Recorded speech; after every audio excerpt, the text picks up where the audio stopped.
C'est une décision sans précédent. Le Japon prévoit de déployer des missiles sur une île proche de Taïwan d'ici 2031, alors que la Chine menace d'annexer Taïwan militairement. Mais alors ces missiles risquent-ils de faire monter les tensions dans la région? Et pourquoi le Japon fait-il ce choix maintenant? Salut, c'est Blanche, j'espère que vous allez bien. C'est le sujet à la une de ce format d'actu du jour, disponible sur YouTube et en podcast audio. Taïwan, c'est une île de 23 millions d'habitants qui se situe au sud-est de la Chine. On en a déjà souvent parlé, il s'agit d'une démocratie qui possède son propre gouvernement, ses propres lois, son armée, sa propre économie, mais qui pour autant n'est pas reconnue comme un État par l'ONU ni par une grande partie des pays du monde. Pour des raisons historiques, la Chine considère Taïwan comme faisant partie de son territoire et affirme vouloir réunifier l'île, y compris par la force, en multipliant régulièrement des exercices militaires. Si vous voulez en savoir plus sur l'histoire de la Chine et de Taïwan, on l'a déjà évoqué en détail sur notre chaîne Grand Format, je vous mets le lien de la vidéo en description. Et donc je vous le disais, ce mardi, le ministre de la Défense du Japon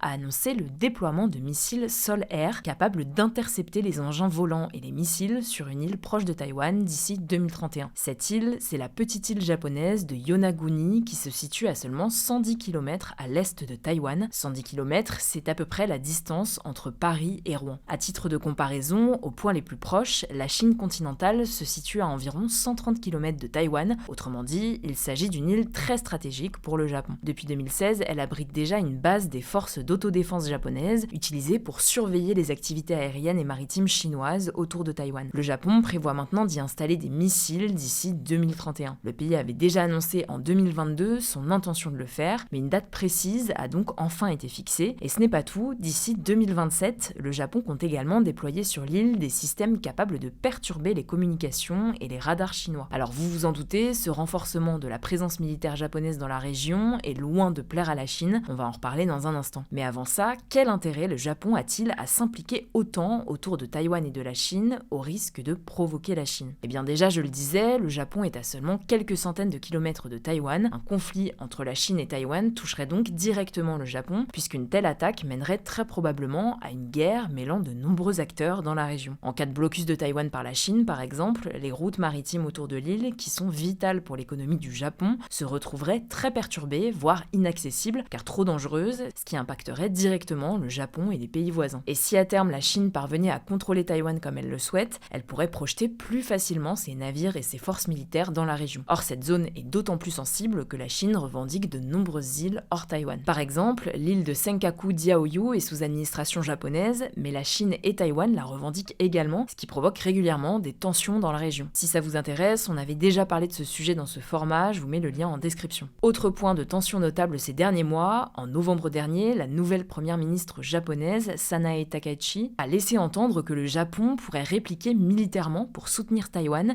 si la Chine venait à attaquer l'île. Une déclaration assez surprenante puisque les premiers ministres japonais ont historiquement évité de qualifier explicitement une attaque contre Taïwan de menace existentielle pour ne pas aggraver les tensions avec la Chine. Et cette déclaration n'a pas manqué de faire réagir la Chine qui a répondu en imposant des sanctions économiques au Japon. Très concrètement, la Chine a pris plusieurs mesures. Dès novembre, elle a annoncé qu'elle cesserait ses achats de produits de la mer japonais, donc tous ses achats de poissons et fruits de mer en provenance du Japon, même si attention, sur ce point-là, le gouvernement affirme qu'il s'agit d'un enjeu technique, mais pour les analystes, la sanction politique ne peut pas être écartée. Concernant le tourisme, le ministère des Affaires étrangères chinois a aussi déconseillé à ses ressortissants de se rendre au Japon. Dit comme ça peut paraître anodin, mais il faut savoir qu'en Chine, de nombreux fonctionnaires doivent remettre leur passeport à leur unité de travail et ne peuvent l'obtenir que sur autorisation pour un voyage à l'étranger. Faire une telle demande pour voyager au Japon pourrait alors être mal vu. Et les résultats se font ressentir. Selon l'Office national du tourisme japonais, le nombre de visiteurs chinois au Japon a chuté de 60,7% en janvier 2026 par rapport à l'année 2025. Le ministère chinois de l'Éducation a également mis en garde les jeunes prévoyant d'étudier au Japon, les invitant, je cite, à évaluer les risques. Et ce n'est pas tout, cette semaine, la Chine a annoncé des restrictions à l'exportation de certains biens chinois vers des entreprises japonaises accusées par la Chine de participer à la remilitarisation du Japon. On parle par exemple de composants et d'équipements pour l'aéronautique ou encore de moteurs pour les navires. Concrètement, 20 entreprises japonaises n'ont plus accès à ces ressources produites en Chine et 20 autres sont désormais étroitement surveillées pour s'assurer que des composants civils ne soient pas détournés à des fins militaires. L'objectif de tout ça est très clair selon les analystes, la Chine veut punir le Japon pour ses déclarations et faire en sorte que cela serve d'exemple pour dissuader d'autres pays de soutenir Taïwan. Mais malgré tout, le Japon a donc décidé d'afficher un soutien fort à Taïwan avec l'installation future de missiles à proximité. Certains experts estiment même que dans un contexte où le Japon renforce son budget militaire, il est peu probable que le Japon s'arrête là dans son soutien à Taïwan. La question est désormais de savoir jusqu'où le Japon est prêt à aller pour affirmer sa position. A noter aussi que le quotidien britannique The Financial Times a révélé en juillet dernier que le ministère de la Défense des États-Unis, qui est un proche allié du Japon, a demandé au Japon et à l'Australie d'être plus clairs sur le rôle qu'ils seraient prêts à jouer en cas de guerre dans le détroit de Taïwan. On continuera de suivre l'avancée de la situation. J'en profite pour vous dire qu'on lance un nouveau format sur la chaîne Elan Média, un format de décryptage. Le premier épisode est sorti ce mercredi et dedans, l'équipe raconte la pire année de l'histoire des examens en France. En tout cas, tous les mercredis, vous pourrez retrouver un décryptage ou une interview sur la chaîne, donc n'hésitez pas à vous abonner et à commenter pour donner votre avis. Je vous mets le lien en description et je vous laisse avec Samy pour le reste de l'actualité importante du jour. Merci Blanche et bonjour à tous, on commence avec cette actu. Marine Le Pen ne sera pas candidate à la présidentielle 2027 si elle doit porter un bracelet électronique, c'est ce qu'elle a affirmé ce mercredi sur la chaîne BFM TV. En fait, Marine Le Pen attend toujours la décision de la Cour d'appel de Paris dans le procès des assistants des eurodéputés RN, qui tombera donc le 7 juillet. Elle est accusée d'avoir détourné des fonds européens entre 2004 et 2016 pour rémunérer des assistants parlementaires travaillant en réalité pour son parti en France et non pour le Parlement européen, ce qui est illégal. La chef de file des députés RN avait été condamnée en mars 2025 en première instance, donc avant le procès en appel, à 2 ans de port de bracelet électronique et 5 ans d'inéligibilité avec exécution immédiate, ce qui l'exclut automatiquement de l'élection présidentielle de 2027. Et si elle est de nouveau condamnée à un port de bracelet électronique, elle a affirmé ne pas pouvoir faire campagne dans ces conditions et que cette candidature ne dépend pas d'elle, mais je cite, de 3 magistrats qui décideront si oui ou non les millions de Français qui veulent voter pour elle pourront le faire ou pas. Si elle ne se présente pas, c'est Jordan Bardella, le président du Rassemblement national, qui prendra sa place. Marine Le Pen a aussi déclaré qu'elle ne jouerait pas un rôle de tutelle auprès de lui, donc elle ne contrôlerait pas ses décisions. Deuxième actu, l'Assemblée nationale a approuvé en seconde lecture ce mercredi 2 propositions de loi sur la fin de vie. La première porte sur le développement des soins palliatifs qui vise à améliorer la qualité de vie des patients lors de maladies graves ou incurables, et la seconde, plus débattue, veut instaurer un droit à l'aide à mourir. En mai 2025, ce second texte avait déjà été adopté en première lecture à l'Assemblée nationale, mais il avait été rejeté par la suite au Sénat par la droite et le centre. Ce mercredi, les députés ont discuté d'un point précis du texte qui était encore en débat. Ils ont décidé de refaire de l'auto-administration de la substance létale la règle, donc le fait que le patient prenne lui-même le produit. L'administration par un soignant serait donc l'exception et adviendrait si le patient n'est pas physiquement en mesure de le faire, auquel cas un médecin ou un infirmier s'en chargera. Les 2 textes doivent désormais à nouveau être examinés par le Sénat et s'ils sont rejetés, le gouvernement devra donner le dernier mot à l'Assemblée nationale pour en faire adopter un des 2. Troisième actu, la ministre de la Culture Rachida Dati, qui est candidate à la mairie de Paris, a annoncé ce mercredi soir sa démission du gouvernement. Elle a déclaré être soutenue par Emmanuel Macron et a balayé l'idée d'une alliance au second tour avec Pierre-Yves Bournazel, le candidat du parti Horizon, soutenu par Renaissance,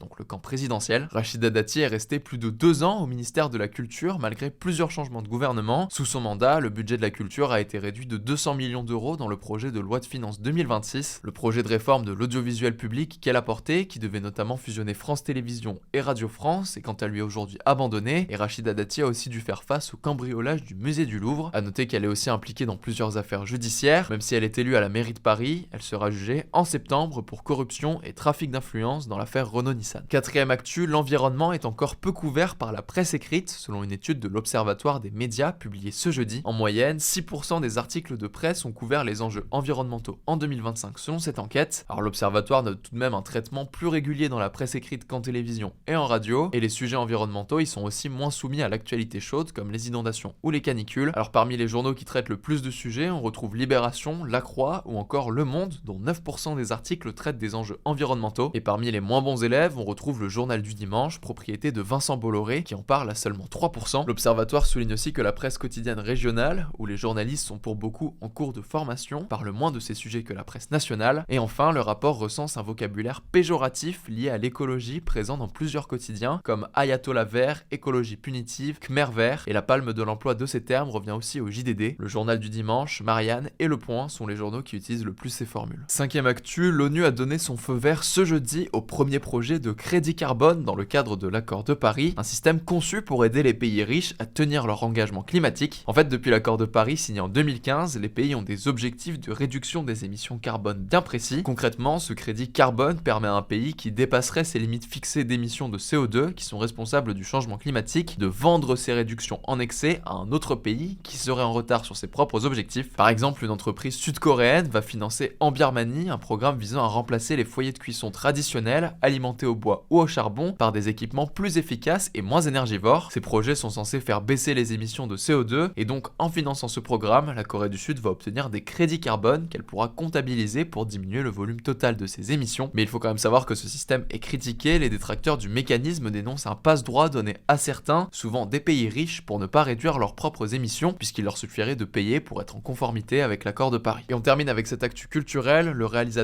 sud-coréen Park Chan-wook, à qui l'on doit notamment le film Old Boy, sera le président du jury du Festival de Cannes cette année. Il succède donc à l'actrice française Juliette Binoche, qui avait décerné avec son jury la Palme d'Or l'année dernière. Park Chan-wook avait lui-même reçu le Grand Prix en 2004 pour Old Boy justement, et son film Thirst, Ceci est mon sang avait de son côté reçu le prix du jury en 2009 et Decision to Live, le prix de la mise en scène en 2022. À 62 ans, il a déclaré dans un communiqué être impatient de faire partie du jury. Il s'agit du premier cinéaste sud-coréen à présider le jury des longs métrages à Cannes. Si ça vous intéresse, le 79e Festival de Cannes se tiendra du 12 au 23 mai. Merci Samy pour ces actualités et merci à vous d'avoir suivi ce format aujourd'hui. Je vous rappelle qu'une nouvelle vidéo sur la chaîne Elan Média est disponible, n'hésitez pas à aller la regarder. De mon côté, je crois que j'ai tout dit. Prenez soin de vous, prenez soin de vos proches et je vous dis à plus tard.